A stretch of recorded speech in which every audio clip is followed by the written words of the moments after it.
Jean-Loup Danfils, cette année, nous fêtons parce que je suis du Nouvelliste, pas vrai? Et vous êtes un enfant du sérail de Nouvelliste. Le Nouvelliste fête les 25 ans de la week à propos de l'histoire d'Haïti. Saviez-vous que?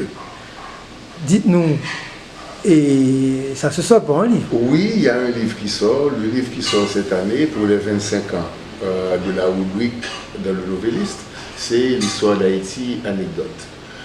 D'abord, peut-on voir ce livre? Oui, on peut toujours voir le livre, mais avant, j'aimerais vous dire que la rubrique a commencé en novembre 1994 et après peut-être 1 an ou bien 2 années de parution, maintenant il y a un livre qui sort et ce livre-là, il contient les textes qui ont apparu dans le Nouvelliste 1 année ou bien 2 années auparavant. Maintenant, dans cet ordre d'idées, on a eu 10 volumes avec la rubrique du même nom, 10 volumes à propos de l'histoire d'Haïti, saviez-vous que? Et puis ensuite, il y a les autres livres, les autres formats, dont le dernier est celui-ci, l'histoire d'Haïti anecdote. L'histoire d'Haïti anecdote, ça parle de la petite histoire, près d'une 60aine d'histoires. Mais ce qui est intéressant là-dedans, c'est qu'il y a des gens qui me disent tout le temps, monsieur Ledin, dans quel volume que je dois aller ou rechercher tel texte? Et moi, ça me laissait toujours perplexe. Donc, dans ce volume, dans l'histoire d'Haïti anecdote, j'ai donné un index de tous les textes historiques de Jean-Loup Danfils de 1994 à 2019.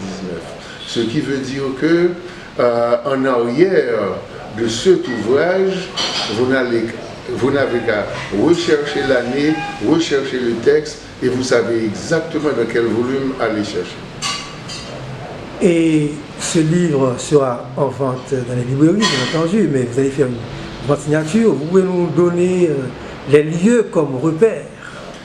Oui, comme tu sais, il y a toujours les lancements, parce qu'un livre c'est comme un enfant qui sort et ça prend beaucoup de temps pour être enfanté, entre correction, graphisme et tout le processus. Donc quand ça sort, c'est un nouveau-né. Et donc il faut qu'il y ait baptême. Donc finalement, il y a une vente signature. On aura 2 ventes signatures cette année. Bien que la conjoncture soit difficile, mais le pays ne peut pas mourir. Donc une vente signature aura lieu à Jazzy's Restaurant au 129 de la rue d'Ouverture, à côté de Signal FM.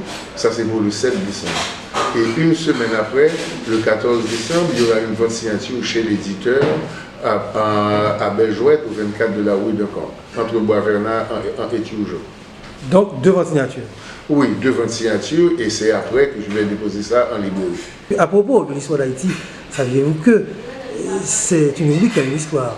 Peut-on avoir une idée de cette histoire?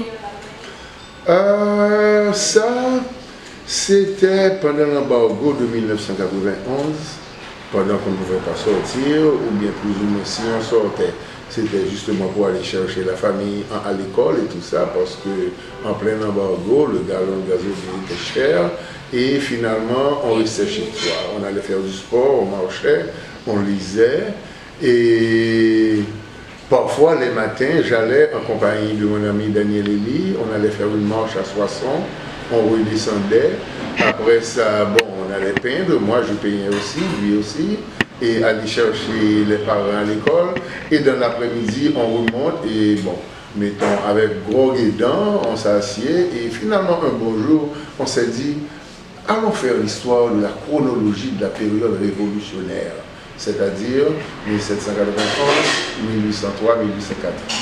Je lui ai dit, mais c'est une bonne idée. Et finalement, je me suis mis au travail et j'ai conçu des fiches signalétiques.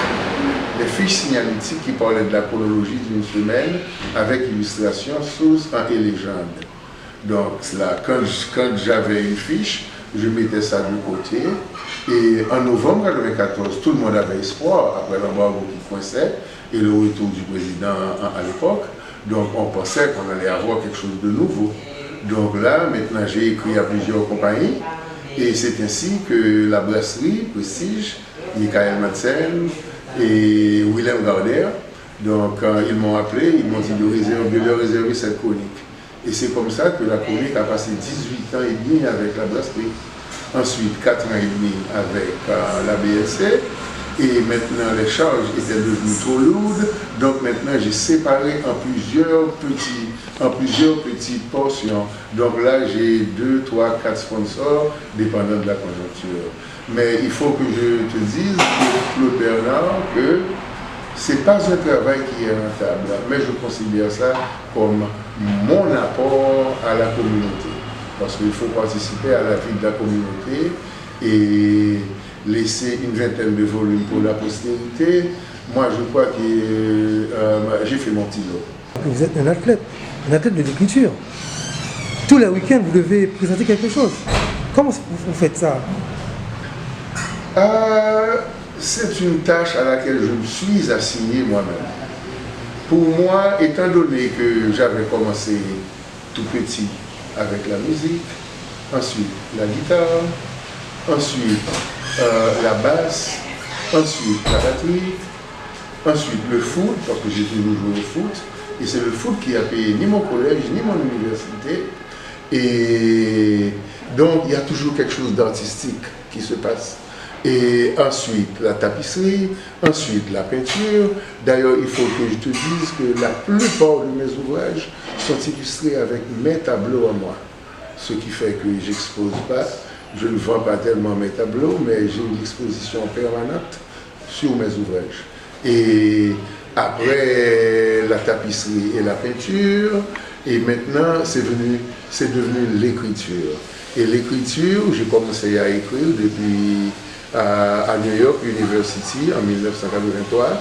Et aussi, je travaillais dans une maison d'édition à New York. Et là, j'ai écrit mon premier texte en 1983. Rentré en Haïti en 1988, j'ai commencé à publier dans le Nouvelliste. Justement, là, c'était avec Montas, M. Montas. Et là, à l'époque, je travaillais sur la recherche sociologique. Maintenant, en 1990, avec l'inauguration de la Citadelle Musée, je crois que c'était en mars, là j'ai publié mon premier texte sur l'histoire d'Haïti. Et ensuite, j'ai eu la première page de Le Nouvelliste en 1991 avec Bois-Caïman. Et bon, depuis lors, ça a continué. Et en 1994, là, je me suis assigné ce job avec ma rubrique hebdomadaire et qui apparaît jusqu'à présent. Et voilà, pour moi, c'est comme si je travaillais à un tableau. Le texte pour moi chaque semaine, c'est comme si je payais un tableau par semaine et les textes sont travaillés comme les tableaux, de par la chronologie, de par l'échelonnement du texte, de par l'écoulement des paragraphes et le langage que je tiens. Je fais de mon mieux pour tenir un langage contemporain et simple en évitant les gros mots qui cassent la tête. Et c'est comme ça que mon lectorat m'apprécie beaucoup. Définitivement, et l'écriture pour vous, c'est une passion. Oui, c'est une passion, c'est une forme d'expression de l'artiste que je suis. Ces jours-ci, je l'exprime avec l'écriture, mais peut-être quand je serai fatigué d'écrire, je l'exprimerai avec la peinture, peut-être que je reprendrai ma guitare. Enfin bon, on ne sait pas ce que l'avenir nous réserve. Mais comme je le dis, moi je considère que j'ai rendu mes obligations à ma communauté et à la postérité.